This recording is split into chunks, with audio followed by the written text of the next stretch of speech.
If you enjoyed this podcast, please consider liking, sharing, and subscribing to the channel. Sharing it with your friends and family helps spread knowledge, and when we help others grow, we grow too. Thank you so much for listening. Let's dive into the podcast. Chapter 1, The Primordial Question, Before Creation, Part 1, The Eternal Enigma, Ancient Indian Contemplations. In the beginning was neither being nor non-being. There was no realm of air, no sky beyond it. What covered it? Where was it? In whose keeping? Was there then cosmic water in depths unfathomed? There was no death then, nor was there immortality. There was no sign of night or of day. That one breathed windlessly by its own impulse. Other than that, there was nothing beyond. Darkness was hidden by darkness in the beginning. With no distinguishing sign, all this was water. The life force that was covered with emptiness, that one arose through the power of heat. Desire came upon that one in the beginning. That was the first seed of mind.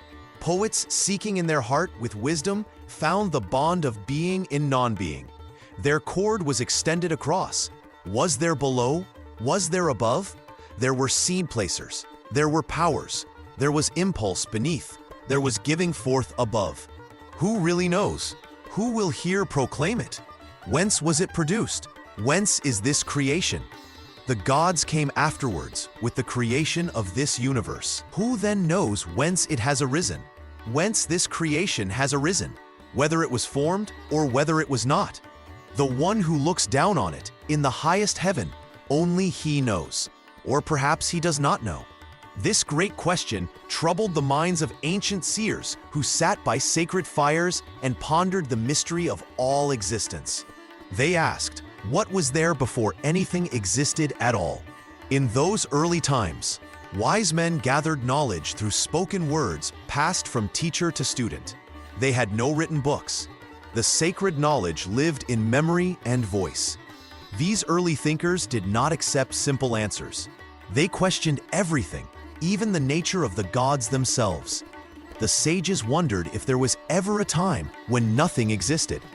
They asked if something can come from nothing, or if something must always have been there. These questions seemed to have no easy answers.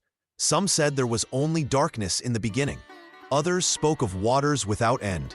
Still others believed there was neither something nor nothing, but a state beyond both.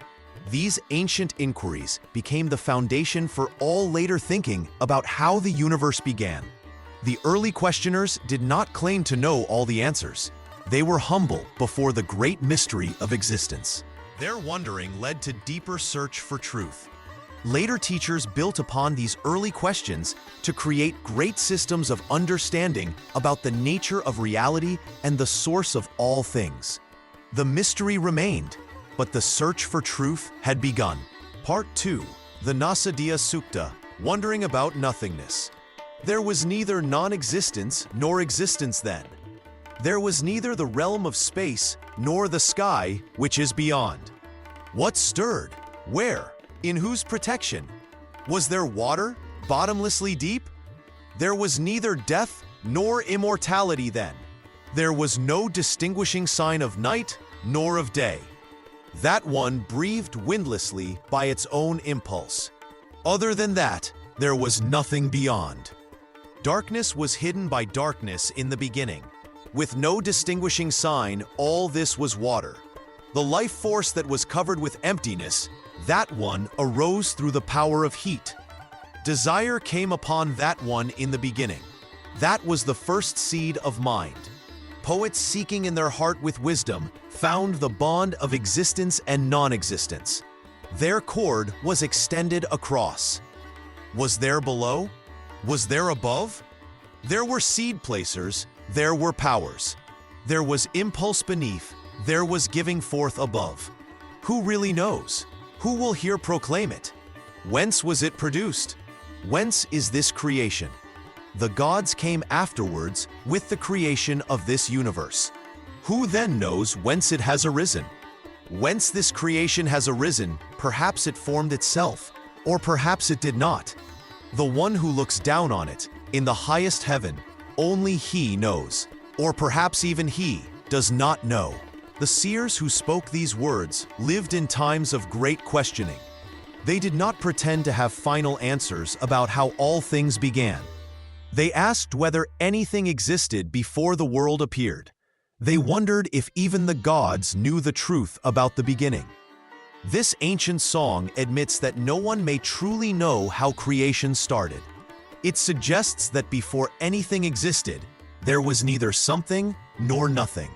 There was no space, no time, no light, no darkness as we understand them. The hymn speaks of a great stirring that brought forth all things. This movement came from within, like breath without wind. From this first stirring came desire, which became the seed of thought and creation. Even the gods, according to this sacred verse, came after creation began. If the gods themselves appeared later, how could they know what existed before? The highest being who watches over all might know, the hymn suggests. But then again, perhaps even that supreme one does not know. This sacred questioning shows the deep humility of the ancient teachers. They were willing to say, "We do not know," rather than claim false certainty about the greatest mystery. Their honest wondering opened the door for all future seekers to explore the nature of existence and the source of all things. Part 3. The Cosmic Ocean, Imagining the Void. In the beginning, before anything existed, there was only water. This was not the water we see in rivers or oceans today. This was the cosmic ocean, vast and endless, without shores or bottom. The sacred texts speak of these primordial waters that filled all space where nothing had yet taken form. The Rig Veda tells us that in those first moments, darkness covered darkness. All was water, without light, without movement, without purpose. These waters held everything within them, but nothing could be seen or known. They were like the womb of creation, holding all possibilities but showing none. The ancient seers described these cosmic waters as both empty and full. Empty because nothing had yet appeared. Full because everything that would ever exist waited within them. The waters represented the state before names and forms came to be. They were the void that was not truly empty, but rather contained all potential. In the Puranas, we read how the great being Narayana slept upon these endless waters. He rested on the serpent Shesha, floating in the cosmic ocean during the time between creation and destruction. While he slept, all the worlds that had been dissolved rested within him, waiting to emerge again. The waters were both peaceful and chaotic. They had no direction, no purpose, no distinction between here and there. Everything was mixed together in perfect unity. There were no separate things, no individual beings, no earth or sky. All existed in an undifferentiated state within these primordial waters. From these waters, the first land appeared. The texts describe how a golden egg or lotus emerged from the cosmic ocean. This marked the beginning of creation proper. The waters, which had been formless, now gave birth to form. What had been one became many. The sacred stories show us that water naturally flows and spreads, taking the shape of whatever contains it. In the same way, these cosmic waters could become anything. They were the source material from which all things would be made. Earth, air, fire, space, plants, animals, and humans all came from these first waters. The emergence of land from water became a central image in Hindu creation stories. It represents the movement from potential to actual, from the unmanifest to the manifest. The dry land rising from the ocean shows how the many arise from the one, how diversity comes from unity. Even today, water remains sacred in Hindu tradition because it connects us to these first waters of creation. When we see water, we remember the cosmic ocean from which everything came and to which everything will return. Part 4. The Unmanifest. Brahman beyond all, beyond the cosmic ocean, beyond all waters, beyond all that can be seen or touched or thought. There is that which is without form. The sages who searched with their hearts found this truth. They called it Brahman, the one without a second. Brahman cannot be spoken of with words. It cannot be grasped with the mind. It cannot be seen with the eyes or heard with the ears. It is not big. It is not small. It is not light. It is not dark. It has no beginning and no end. It cannot be said to exist, and it cannot be said not to exist. It is beyond both being and not being. The wise ones say, that from which all beings are born, that by which they live, that into which they return when they die, know that to be Brahman. Yet even as they speak these words, they know that words fail to capture its true nature. When the seeker asks, what is Brahman? The teacher may remain silent, for silence speaks better than words of that which cannot be named. Some teachers point to it by saying what it is not. Not this, not this. It is not the body, not the breath, not the mind, not the senses. It is not anything that changes or dies. The scriptures declare, before this universe was, there was only Brahman. There was no sky, no earth, no space between them. There was no death, no deathlessness, no day, no night. That one breathed by its own power without breath. Other than that, there was nothing at all. Yet this nothing was not empty. It was full of all possibility. From this fullness came forth the entire universe. But Brahman remains unchanged, like the ocean that gives rise to waves, yet stays the ocean. The seeker who knows Brahman becomes Brahman, for in truth there was never any separation. The wave was always the ocean. The drop was always the sea. What appears as many is really one appearing as many. This is the great mystery that the sages discovered in their hearts.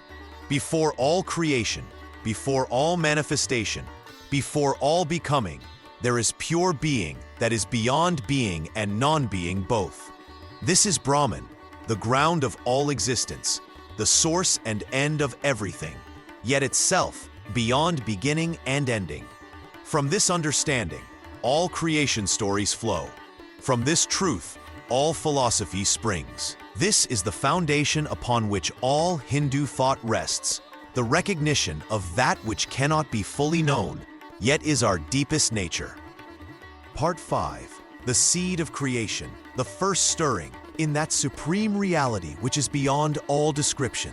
There arose the first stirring.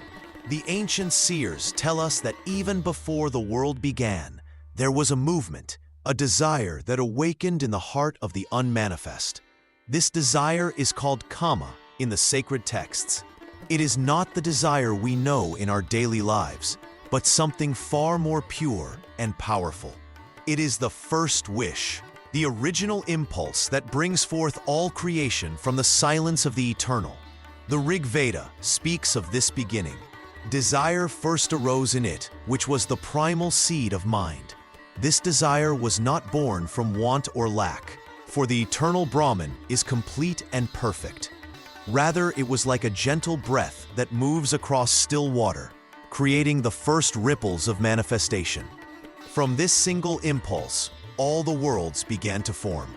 Like a seed that contains within itself the entire tree, this first desire held within it all that would ever come to be. The gods, the earth, the sky, all beings and all things. Everything emerged from this one movement in the heart of the Absolute.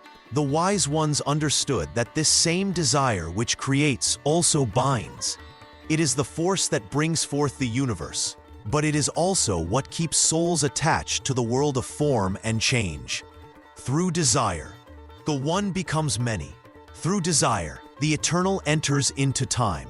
This teaching shows us something important about the nature of existence. Creation is not an accident or mistake. It flows from the very heart of reality itself. The divine will to create, to experience itself in countless forms, is what gives birth to all that we see and know. Yet this same creative force must be understood properly. Desire as the creator is pure and divine.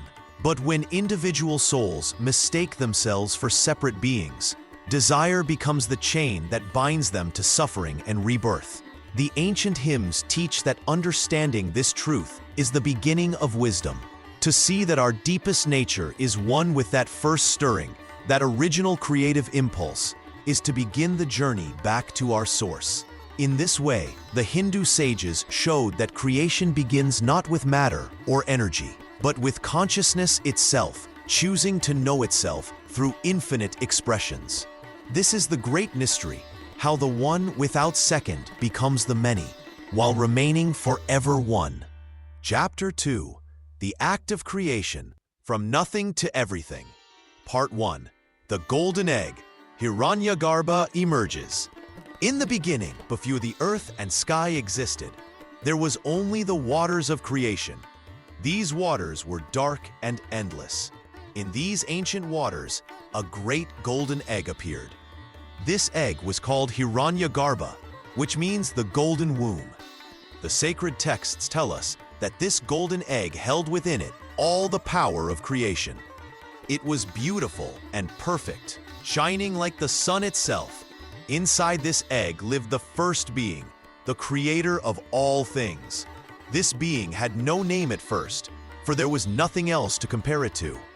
The golden egg floated in the waters for a full year. During this time, the creative force within grew stronger and stronger. The egg became warm with the energy of life, waiting to burst forth. After 1 year had passed, the golden egg began to crack.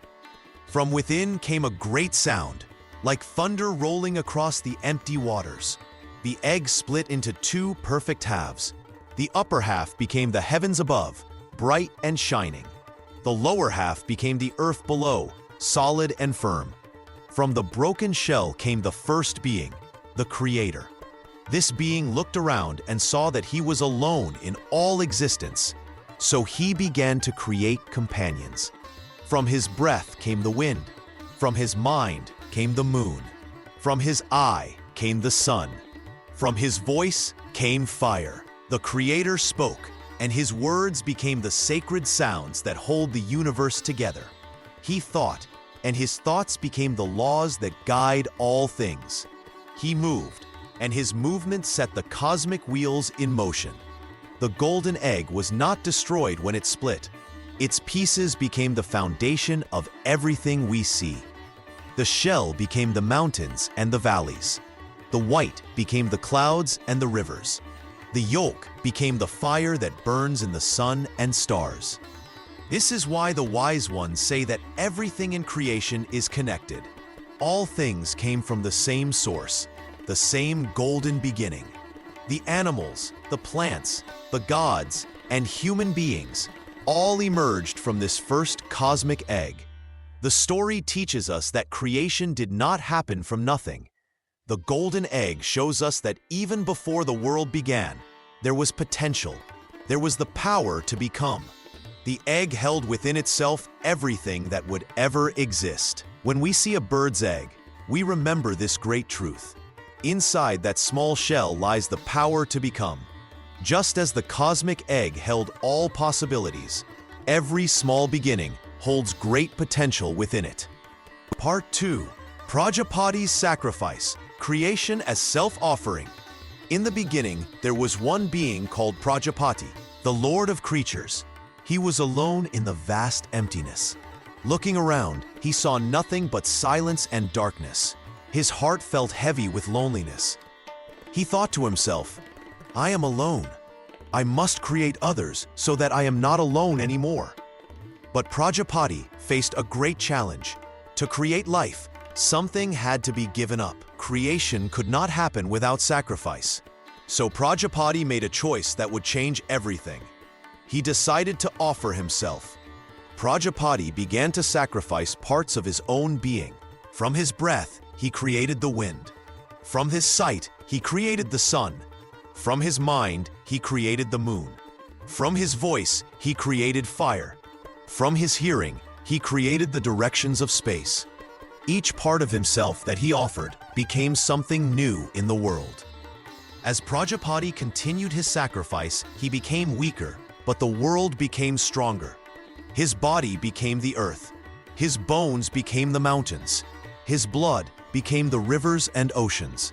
His hair became the plants and trees.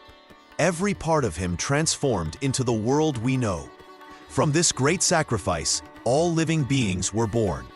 The gods came from his mouth. The warriors came from his arms. The merchants and farmers came from his thighs. The servants came from his feet. All creatures, from the smallest ant to the largest elephant, came from Prajapati's self-offering. But the sacrifice was not complete. Prajapati had given so much of himself that he was scattered and weak. The gods and sages had to perform rituals to put him back together. They offered prayers, poured sacred liquids, and made their own small sacrifices. Through these acts, they restored Prajapati's strength. This story teaches us that creation requires sacrifice. Nothing comes from nothing. For something new to be born, something else must be offered. The fire needs wood to burn. The plant needs the seed to die and break open. The mother gives her strength so the child can grow. When people perform rituals and make offerings, they follow Prajapati's example. They give something precious to receive something greater. The farmer offers seeds to the earth and receives crops. The student offers time and effort and receives knowledge. Every act of giving continues the work of creation. Prajapati's sacrifice shows us that we are all connected. The air we breathe, the ground we walk on, the food we eat, all came from the same source. We are not separate from the world around us. We are part of one great being that offered itself so we could exist. This is why sacrifice remains sacred. It reminds us of the great gift we have received and calls us to give something back. Through our own offerings, we participate in the endless cycle of creation that Prajapati began. Part 3. The Sound of Om, Vibration as Origin. In the beginning, there was only silence, no sound, no movement, no thing at all. But from this great emptiness came the first sound, Om.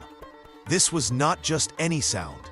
This was the sound that gave birth to everything we see and know. The holy books tell us that Om contains all sounds within itself. When we say Om, we make three sounds, A, U, and M. The sound A comes from deep in the throat. The sound U flows from the middle of the mouth. The sound M closes at the lips. Together, they represent all the sounds that can be made.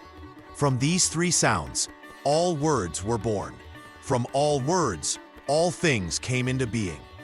Before creation began, the Supreme Being rested in perfect stillness. There was no time, no space, no light, no darkness.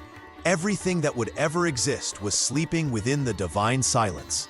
Then the Supreme Being chose to create. The first act of creation was to speak the sound Om.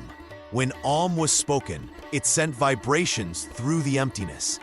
These vibrations were like ripples on a still pond.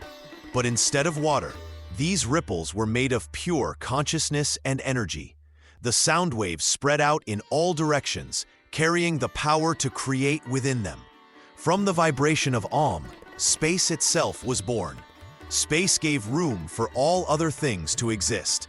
Then came air, which filled the space with movement and breath. From air came fire, bringing light and heat. From fire came water, flowing and cooling. From water came earth, solid and stable. Each element emerged from the sound vibrations that came before it. The sacred texts teach us that Om never stopped sounding. Even now, the universe continues to vibrate with this original sound. Everything that exists, the stars, the planets, the trees, the animals, our own bodies, all are made of these same sound vibrations. We are all notes in the great song that began with Om. This is why Om is sacred in all spiritual practice. When we chant Om, we join our voice to the voice that created everything. We remember that we are not separate from the source of all existence. The same sound power that brought forth the universe flows through us when we speak or sing or pray. The wise teachers tell us that Om has no beginning and no end. It was the first sound, but it was never really born. It will be the last sound, but it will never truly die. It is the eternal vibration that holds all creation together. In Om, we find both the silence before creation and the fullness of all that exists. Through meditation on Om, we can touch the same creative power that made the world. We can experience how sound becomes form, how vibration becomes matter, how the one becomes the many. This is the gift that Om offers to those who listen deeply, the chance to witness creation happening within themselves. Part 4. Manifesting the elements, from subtle to gross. From the eternal vibration of Om, the elements began to emerge in a careful order. First came space, vast and empty, like a room waiting to be filled. Space is the first element because all other things need a place to exist. Without space, nothing can be. It is invisible and quiet, but it holds everything that will come after. From space came air, moving and flowing in all directions. Air fills the space that was empty before. You cannot see air, but you can feel it when it touches your skin. Air carries sound from one place to another. It brings life to all living beings through breath. Without air, no creature can survive. From air came fire, bright and powerful. Fire gives light in darkness and warmth when it is cold. Fire can change one thing into another thing. It can turn wood into ash, water into steam. Fire lives in the sun, in lightning, and in the small flame of a lamp. All energy in the world comes from fire. From fire came water, flowing and soft.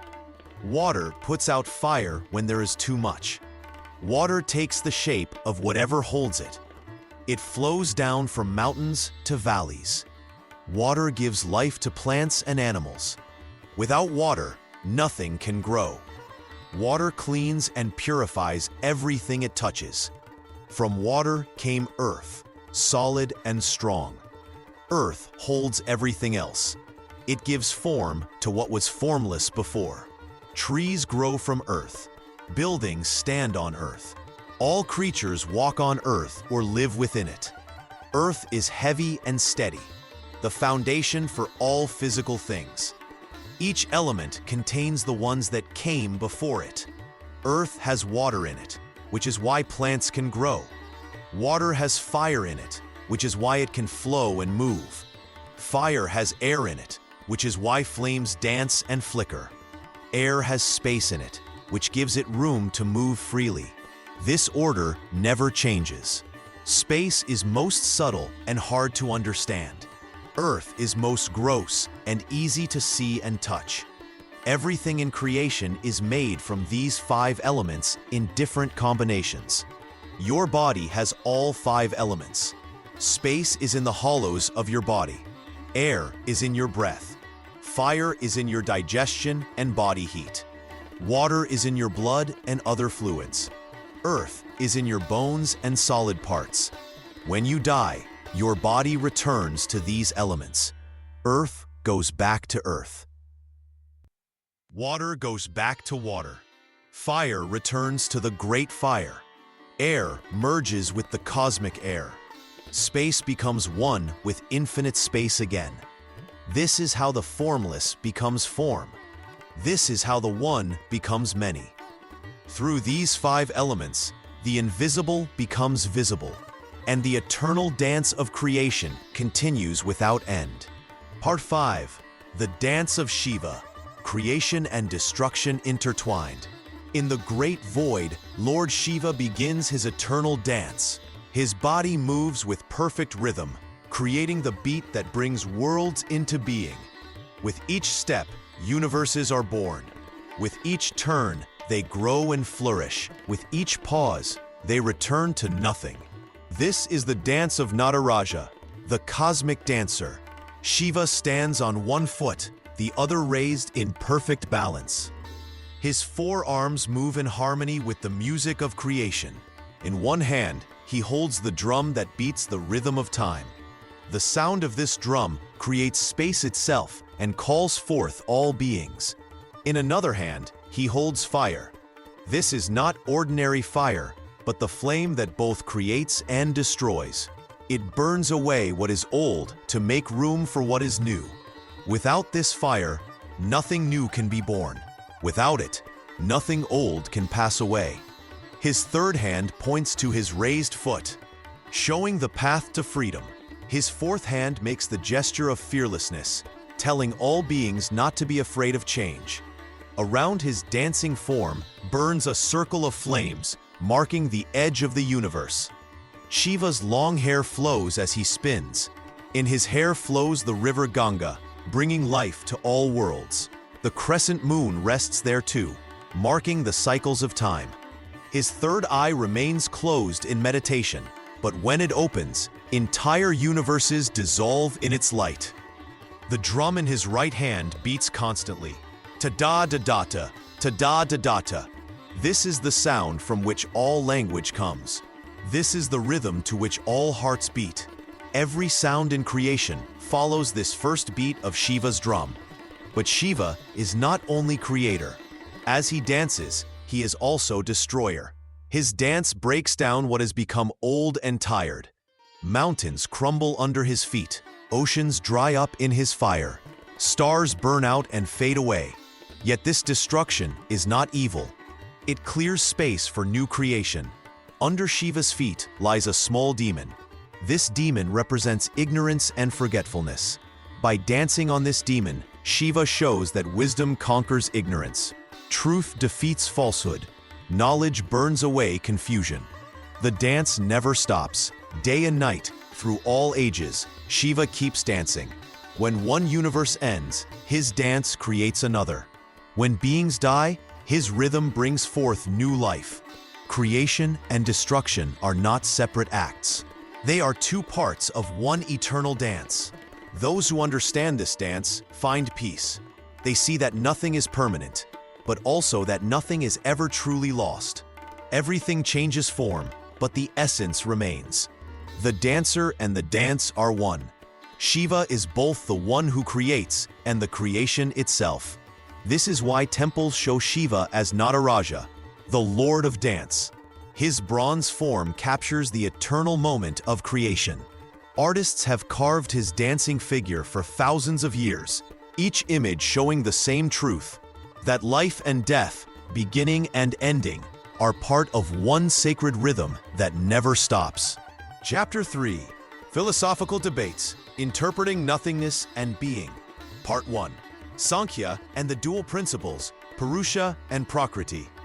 The wise sages of old taught us about two great powers that exist forever.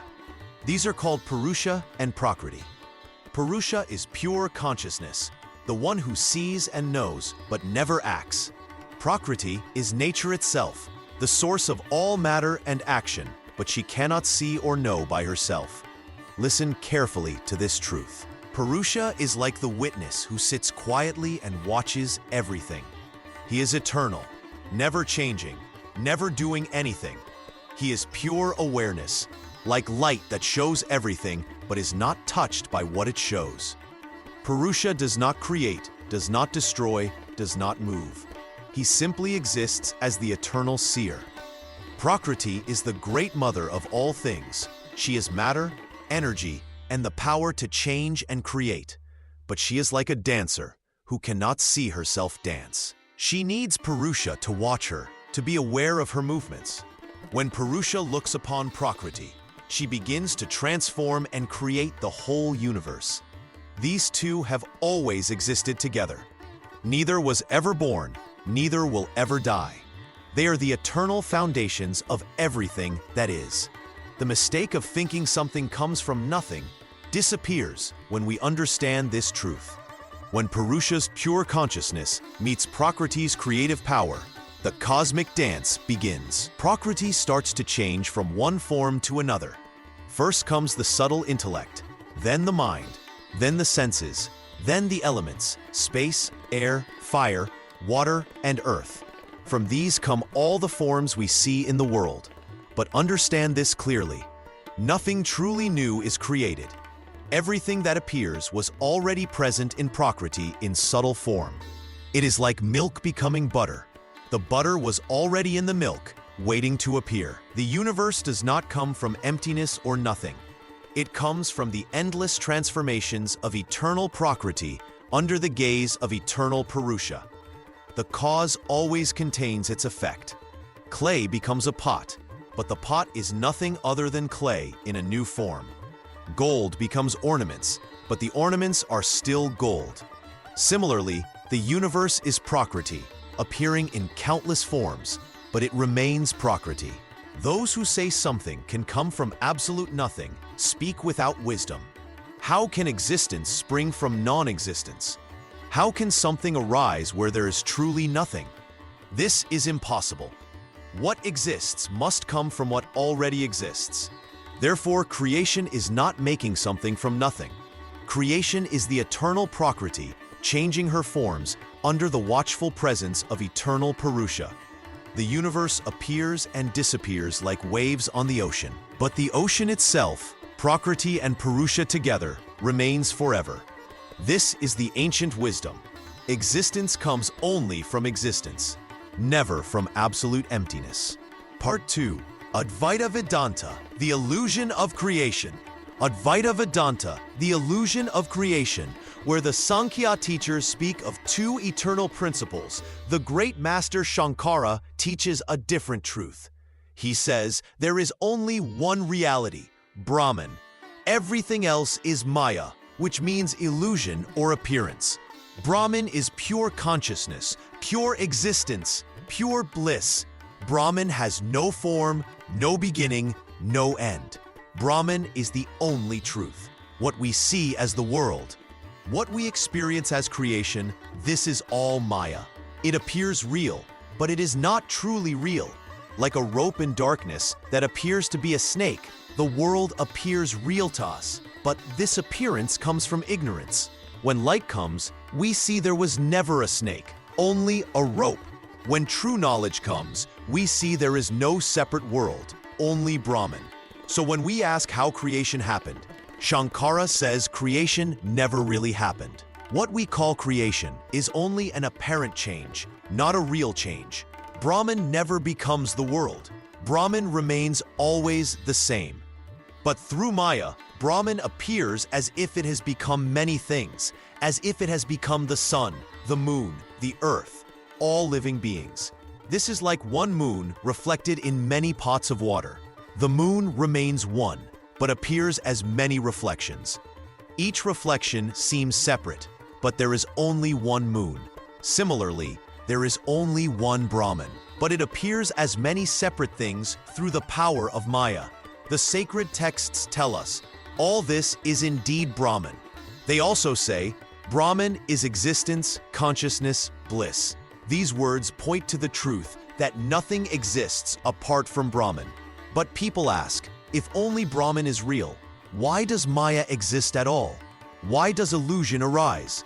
Shankara teaches that this question itself comes from Maya. When you are dreaming, you do not ask why the dream exists. Only when you wake up do you wonder about the dream. Similarly, when we realize our true nature as Brahman, the question of Maya disappears.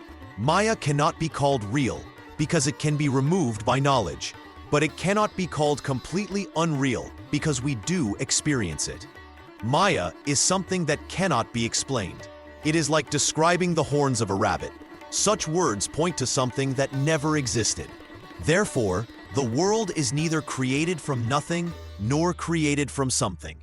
The world is an appearance in Brahman, like a dream in the mind of a sleeping person. The dreamer remains unchanged whether the dream comes or goes. Similarly, Brahman remains unchanged whether the world appearance comes or goes. This is the highest teaching. You are not the body, not the mind, not a separate individual. You are Brahman itself. When this truth is known directly, all questions about creation and destruction end. What never began cannot end. What is always present needs no explanation. Part 3. Buddhist and Jain Dialogues, Emptiness and Non-Creation. The Buddha once sat with learned Brahmins and teachers of different paths. They asked him about the beginning of all things. The Buddha spoke with gentle firmness. "You ask about the first cause, but I tell you, there is no first moment to find. All things arise from conditions. Each condition arises from other conditions. This continues without beginning or end." The Brahmins argued, "But surely there must be a creator, a first substance, something eternal that makes everything else." The Buddha replied, "Look closely at anything you call real. A pot seems solid, but it depends on clay, the potter, the wheel, and many causes. Remove these conditions and where is the pot? The clay itself depends on earth, water, time, and countless other conditions. Even your eternal Brahman," said the Buddha, "what makes you think it exists independently? You say it is beyond all qualities, beyond description, but something beyond all qualities cannot be called existence or non-existence. If it cannot be described, how can you claim to know it?" A Jain teacher joined the discussion. "Honored Buddha, we agree that things depend on conditions, but the soul substance is eternal. The matter substance is eternal. These fundamental substances transform, but never cease to exist. Nothing comes from absolute emptiness." The Buddha answered both. "You cling to the idea of substances, whether one or many, but examine your experience directly.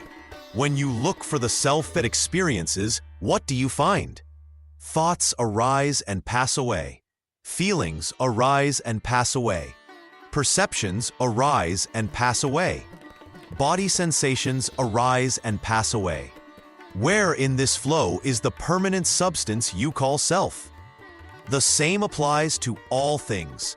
What you call matter is just hardness arising from conditions, softness arising from conditions, color arising from conditions. Remove the conditions and these qualities disappear. There is no substance underneath holding these qualities." The Jain teacher persisted, "But if nothing is eternal, how does anything continue? How do actions bear fruit? How does life continue from one birth to another?" "Through dependent arising," replied the Buddha. "Just as a flame passes from one candle to another, neither the same flame nor a different flame. The process continues without needing an eternal substance. Actions create conditions for future experiences. Consciousness flows from moment to moment, conditioned by previous moments." The Hindu teachers reflected deeply. If all things are empty of independent existence, if everything arises only through conditions, then what about our scriptures that speak of creation?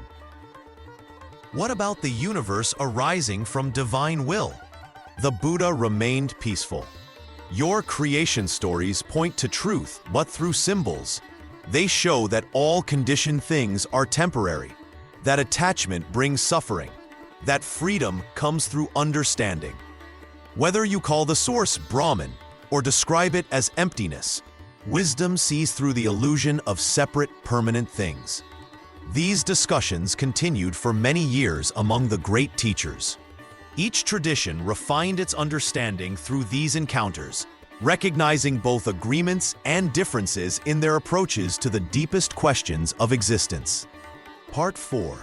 Nyaya and Vaisheshika, Atoms and the Eternal Substrate. The wise teacher Kanada spoke to his students about the true nature of all things that exist.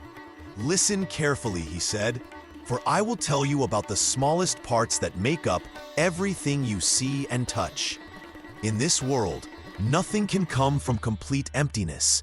This is impossible, just as a tree cannot grow where there is no seed.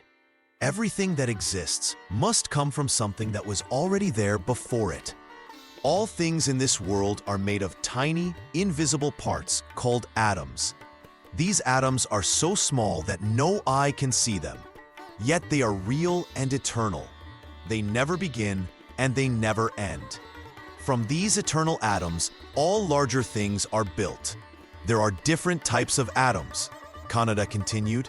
Some atoms make earth, others make water, still others make fire and air. Each type has its own special qualities. Earth atoms are hard and heavy. Water atoms are soft and flowing. Fire atoms are hot and bright. Air atoms move freely everywhere. When these atoms come together in different ways, they form all the things you see: rocks, trees, rivers, mountains, your own body. When things break apart or die, the atoms separate, but they do not disappear. They join with other atoms to make new things. But atoms cannot move and join by themselves. There must be a cause for their movement and combination. This cause is the supreme consciousness that guides all things according to right action and justice. The student Gautama, master of logic, added his wisdom. We can prove these truths through careful reasoning. When we see any effect, we must ask what caused it. A pot comes from clay and the potter's work. Clay comes from earth. We can trace every effect back to its cause, but this chain of causes cannot go on forever without beginning. There must be eternal substances that serve as the foundation for everything else. These are the atoms that Kanada describes, guided by divine consciousness. Some teachers say that everything comes from one source that appears as many. Others say that consciousness and matter are separate from the beginning. But we say that eternal atoms, guided by divine will, combine and separate to create the endless variety of this world. Nothing in this world is permanent, except the atoms themselves and the consciousness that moves them. Your body changes, your thoughts change, but the atoms that make your body are eternal. When you die, these atoms will form new bodies and new things. This is why creation never truly begins and never truly ends. It is the eternal dance of atoms coming together and moving apart, guided always by the divine law that ensures justice and order in all things. Chapter 4. The Human Drama, Seeking Meaning in Creation, Part 1. The Seeker's Quest, Arjuna's Questions in the Bhagavad Gita. Arjuna stood on the great battlefield of Kurukshetra. Before him were his teachers, his cousins, his friends, all ready for war. His bow fell from his hands, his heart filled with sadness and fear. Krishna, Arjuna said to his charioteer, who was the divine Lord himself, I see my own family standing before me as enemies. What good can come from this battle? What is the point of victory if it costs the lives of those I love? Arjuna's mind was full of questions that go deeper than war. Who am I, really? What is my purpose? Why must there be suffering? What happens when we die? Is there something eternal that never changes? Krishna looked at his troubled friend with compassion. Arjuna, you speak wise words, but you grieve for those who should not be mourned. The wise do not grieve for the living or the dead. Listen carefully, Krishna said. For the soul there is no birth and no death. The soul was not born, and the soul will never die. Just as a person puts on new clothes and throws away old ones, the soul takes new bodies and leaves old ones behind. But how can I understand this? Arjuna asked. I see only this world of action, this world where people are born and die, where we must fight and struggle. Where is this eternal soul you speak of? Krishna smiled. The unmanifest source is always present, but you cannot see it with your eyes. From this unseen source, all things come into being. All things return to it. This is the great mystery. Think of it this way, Krishna continued. I am both manifest and unmanifest. I appear in forms you can see, but my true nature is beyond all forms. The whole universe comes from me, exists in me, and returns to me. Yet I remain unchanged.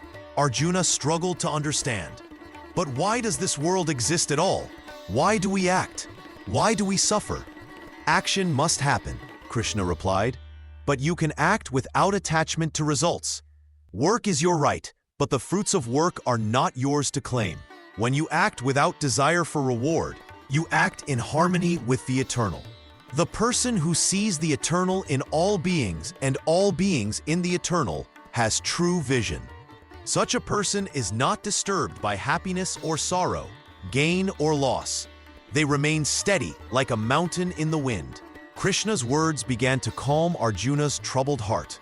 So, the eternal and this world of action are not separate? No, Krishna said. The eternal is the source of all action, but it is never touched by action. It is like space that holds all things, but is not changed by what it holds. Understand this, and you will find peace even in the midst of battle. Through Krishna's teaching, Arjuna began to see that his search for meaning was itself part of the eternal plan. Every question, every doubt, every moment of seeking was sacred. Part 2. Creation Myths in the Puranas. Gods, demons, and the cosmic play. In the beginning, there was only the great waters, dark and endless. Nothing moved, nothing existed, except the waters that had no beginning and no end. From these waters came the first sound, a deep vibration that filled all space. This sound was the sacred word that created everything. From this first sound came Brahma, the creator god, sitting on a lotus flower that grew from the navel of Vishnu. Vishnu lay sleeping on the great serpent Shesha, floating on the cosmic waters. As Vishnu dreamed, his dreams became the worlds and all the beings in them. Brahma looked around and saw only darkness and water. He thought, I must create the universe. From his mind came the 4 Vedas, the holy books of knowledge. From his mouth came the words of creation. From his hands came the power to shape all things. But creation was not simple or peaceful. As soon as Brahma began to create, demons were born from the darkness.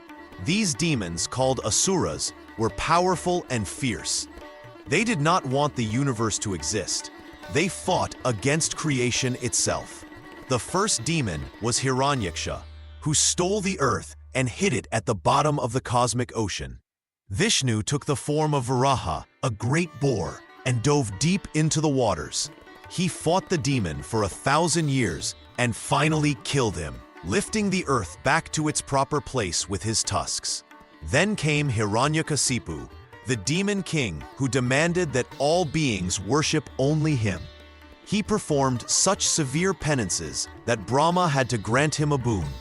The demon asked that he could not be killed by man or animal, inside or outside, during day or night, on earth or in sky, by any weapon. When Hiranyakasipu tried to kill his own son Prahlada for worshipping Vishnu, the Lord appeared as Narasimha, half man and half lion. At twilight, which was neither day nor night, on the threshold of the palace, which was neither inside nor outside, Narasimha placed the demon on his lap, which was neither earth nor sky, and tore him apart with his claws, which were not weapons. Shiva also played his part in this cosmic drama. When the demons became too powerful, he performed the dance of destruction, his feet keeping the rhythm of time itself. Mountains shook, seas boiled, and evil beings fled in terror. Yet this same dance also brought new life, for destruction and creation are 2 sides of the same divine power. The gods and demons fought many battles over the centuries. Sometimes the demons won and darkness covered the world. Sometimes the gods won and light returned. This constant struggle between good and evil, order and chaos, creation and destruction, shapes every moment of existence. Through all these cosmic battles, one truth remained. Nothing happens by accident.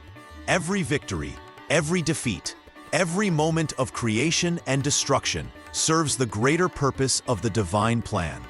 The gods, demons, and all beings are players in this eternal drama, each playing their part in the great story of existence. Part 3. The cycle of Yugas, time, dissolution, and renewal.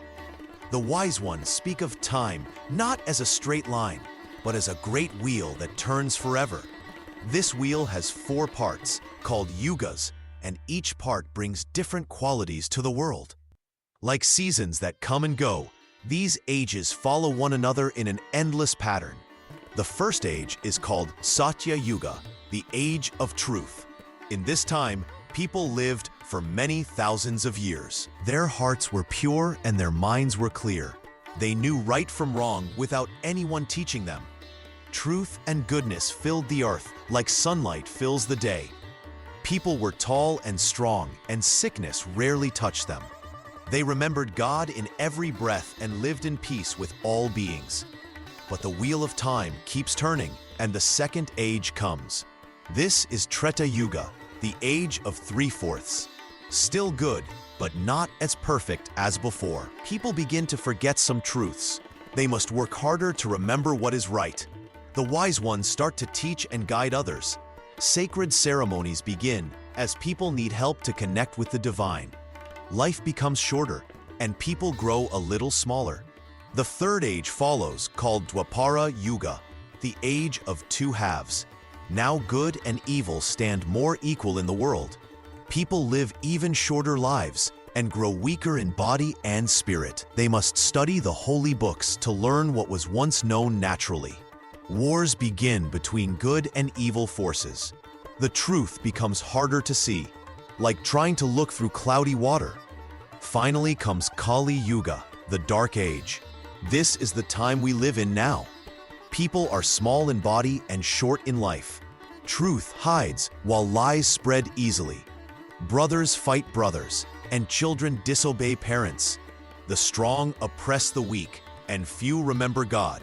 Greed, anger, and fear rule many hearts. Sacred knowledge becomes rare, kept alive by only a few devoted souls. But even this dark age must end. When the wheel completes its full turn, the world dissolves in great fires and floods. All beings return to their source, like rivers flowing back to the ocean. This dissolution, called pralaya, is not destruction, but rest. The tired universe sleeps in the heart of Brahman. After this cosmic night, creation begins again. The wheel starts fresh with a new Satya Yuga. All souls are born again, carrying the lessons of countless previous lives. What was learned is not lost, but carried forward into new forms and new chances.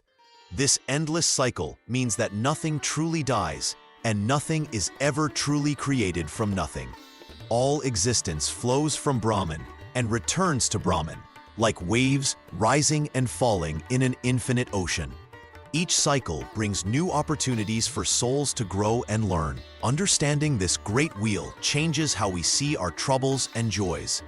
Both pass like seasons. Even the darkest age will turn toward light again. This knowledge brings both humility and hope to those who grasp its meaning. Part 4. Modern Reflections. Science, Philosophy, and the Hindu View. Today, many wise people who study the stars and atoms find themselves speaking with those who know the ancient Hindu texts. Scientists who search for how the universe began often discover that Hindu teachings spoke of similar ideas thousands of years ago. When scientists say the universe started from a single point and expanded into all we see, they find that Hindu texts already described Brahman as the one source from which all things emerge. The idea that time itself was created with the universe matches what the Puranas teach about cosmic cycles beginning and ending. Modern thinkers who study the mind are amazed by what Hindu sages knew about consciousness. Today's researchers struggle to understand how awareness arises from matter, but Hindu wisdom has always taught that consciousness is the foundation of everything, not something that comes from dead matter. Physicists discover that solid things are mostly empty space filled with energy patterns. This matches what Advaita teaches about Maya, that what seems solid and separate is really one field of existence appearing in many forms. What scientists call energy fields, Hindu texts call Brahman expressing itself. The Big Bang Theory describes the universe beginning from nothing, but scientists cannot explain what nothing means or how something comes from it. Hindu philosophy offers different answers. Some say creation comes not from nothing, but from Brahman, which is beyond both something and nothing. Others teach that creation happens within Brahman, like dreams happen within a sleeping mind. Quantum physics shows that observing changes what we observe. This reminds many of the Hindu teaching that the witness consciousness shapes what appears. The ancient idea that the observer and observed are connected finds new meaning in modern experiments. Some Hindu thinkers today say science and their tradition support each other. They point out that both seek truth through careful questioning and testing ideas against experience. Both recognize that reality is much stranger and more wonderful than common sense suggests. Yet challenges remain. Science looks for causes that can be measured and repeated.